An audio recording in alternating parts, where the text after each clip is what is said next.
I'm sure a lot of us have heard it. The pastor behind that chilling voice note that seemingly predicted flooding on Long Island tonight is explaining exactly how the prophecy was realized with the passage of Hurricane Joaquin. Prophet Leo Addley said he was obedient to the voice of the Lord when he spoke the message during a watch night service on New Year's Eve last year. He phoned into the Daryl Miller Show this week.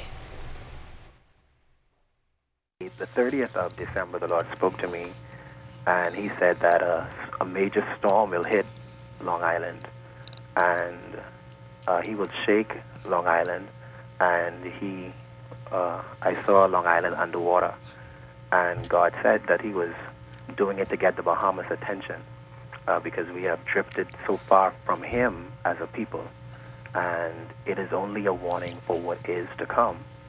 And so on watch night, as I was preaching, he said it to me again, and I delivered what he said to me, and yeah, that's what happened. And the Lord said to me that it will be hard to pick up, like it will come so sudden that it will be hard to pick up, that the meteorologists and stuff, because it will just happen so suddenly. And I saw all of that, and he said that to me, and so I delivered it. Prophet Addley, who heads the Great Assignment Kingdom Ministries in Georgetown, Exuma, told us why the incident should serve as a wake-up call for the nation. He called on Christians to stand firm. The gospel has been shifted. There's a prosperity message that is being preached in the church, and holiness and righteousness has seemed to go out the door. Very rare you find preachers preaching on holiness or coming back to the Lord or repentance. And so I believe that this is a clarion call also for the church to bring in the harvest, because the harvest is ripe, but the laborers are so few. We have so many people, preachers on the job, and it seems as though the blind is leading the blind. It's a story of survival as an elderly couple shares tonight how they made it through the scariest moments as Hurricane Joaquin took its wrath on Long Island. Adele Boras and her husband Valorin, who were prematurely declared dead, were actually trapped in their homes for hours. The couple who weathered the storm tells Cleopatra Murphy they are happy to be alive. See, and I am claustrophobia, but I didn't get claustrophobia up there. Yes, you know that's what you had to do.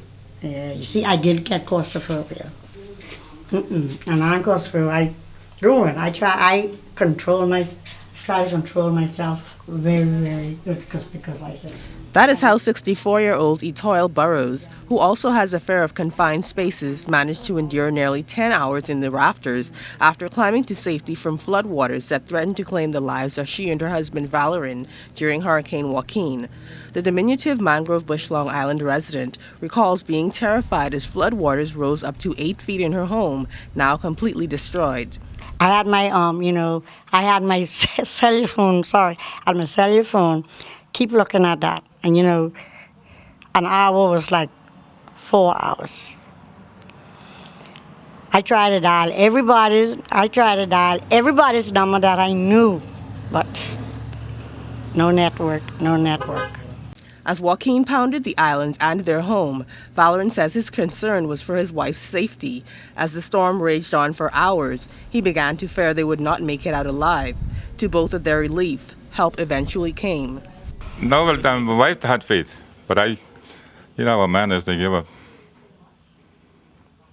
But that was the experience, and it's a God blessing them boys came to save us. If the Wells boys didn't come to rescue us then, I wouldn't have made a night if I had to spend the night there. I know I wouldn't have made it. After living in the home for 22 years, the couple who is now staying with family is not sure they can return after experiencing the terrifying ordeal. The wall that collapsed at the rear of the seaside home, furniture and items that lay strewn across the house and on the lawn, and clothing that hangs on the line to dry are reminders of the terror they endured. Well, I lost everything I had. Everything. Everything is gone. As God blessing Etoile had some clothes in the other closets. If not, we'd have been stranded at all, no clothes at all. Once they can leave the island, the couple says they intend to go to Grand Bahama to stay with their son until they get on their feet again. They may have lost everything, but say they are grateful to have at least escaped with their lives. They will be taking their memories with them. Cleopatra Murphy, ZNS Network News. Wow.